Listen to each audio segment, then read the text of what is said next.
गांव के बाहर कच्ची सड़क के किनारे एक साधारण सा घर था। उसी घर में रहती थी राधा। लोग उसे प्यार से केजीएफ वाली बहू कहने लगे थे, लेकिन ये नाम उसे अचानक नहीं मिला था। इसके पीछे एक लंबी कहानी थी, मेहनत की, संघर्ष की और हिम्मत की कहानी। राधा एक गरीब परिवार की बेटी थी। उसके पिता मजदूरी करते थे और माँ घरों में काम। बचपन से ही राधा ने अभाव देखे थे, लेकिन उसने कभी हार मानना नहीं सीखा। वो पढ़ाई में तेज थी और साथ साथ घर का काम भी संभालती थी। उसके सपने बड़े थे पर हालात छोटे, फिर भी उसकी आंखों में चमक थी। शादी होकर वो एक छोटे से गांव में आई। ससुराल भी बहुत अमीर नहीं था।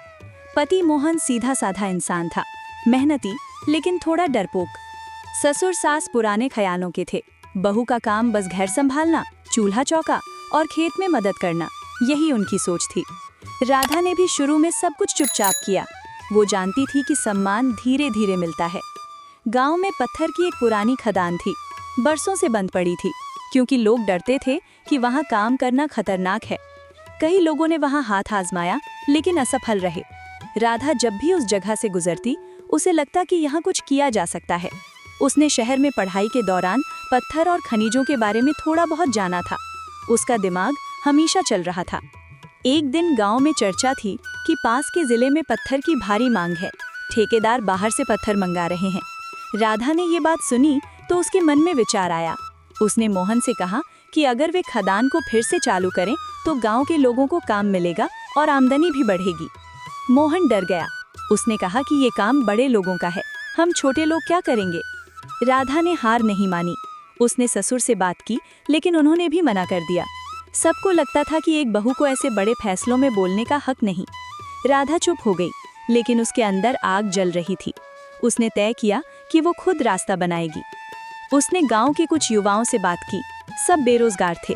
राधा ने उन्हें समझाया कि अगर सब मिलकर काम करें तो खतरा कम होगा। उसने पुराने कागज निकलवाए, खदान की जानकारी जुटाई और सरकारी दफ्तर के चक्कर लगाए। लोग उसे देखकर हंसते थे, कहते थे बहू होकर खदान चलाएगी। धीरे धीरे उसकी मेहनत रंग लाई। उसे खदान के लिए जरूरी अनुमति मिल गई। अब सबसे बड़ी समस्या थी पैसे की। राधा ने अपने गहने गिरवी रख दिए।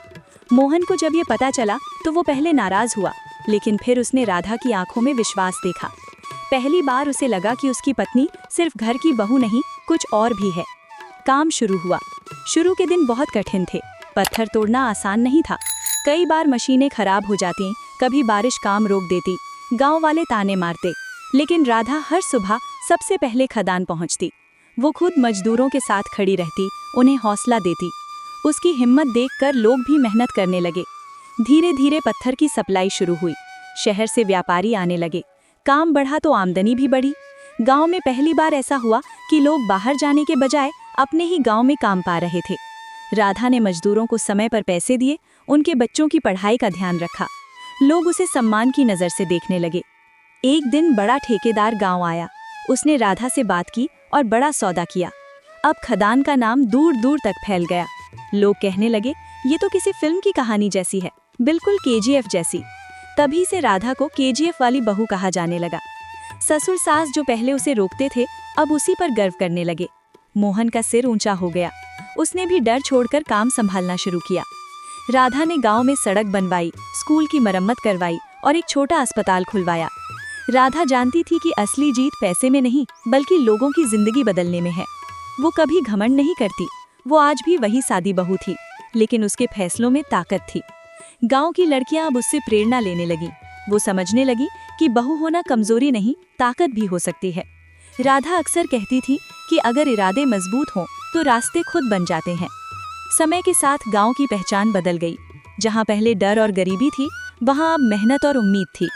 राधा की कहानी हर घर में सुनाई जाने लगी। वो कहानी जो बताती थी कि हालात चाहे जैसे हों, अगर इंसान हिम्मत ना हारे तो वो अपनी किस्मत खुद लिख सकता है।